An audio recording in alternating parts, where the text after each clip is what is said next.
Welcome to the Slop Temple. We pray this video helps. In this video, I will explain how to connect your Xiaomi Smart Band 8. First, ensure your new Smart Band 8 is fully charged, which usually takes about 2 hours for a complete charge. Next, download the official MyFitness application from your phone's app store. It's essential for managing your device. Finally, make sure your smartphone's Bluetooth is turned on and keep your Smart Band 8 close to your phone, ideally within 1 foot, to ensure a smooth connection. Now, let's pair your device.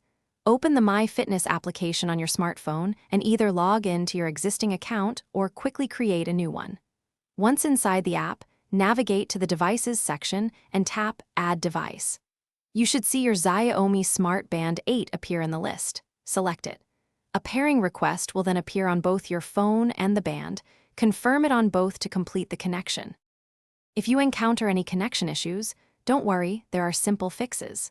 First, try restarting both your smartphone and your Xiaomi Smart Band 8. This often resolves minor glitches. If that doesn't work, consider clearing the MyFitness application's cache or even reinstalling the app entirely. Also, always check the app for any pending firmware updates for your Smart Band 8, as these can improve stability and connectivity. To get the most out of your Xiaomi Smart Band 8, dive into the MyFitness application. Here, you can personalize your watch faces, set up specific notification preferences, and manage various health tracking features. Make sure to regularly check your heart rate, sleep patterns, and activity levels to gain valuable insights. Always keep your band's software updated through the app to enjoy the latest features and ensure optimal performance. Thanks for watching. Consider subscribing if we helped you.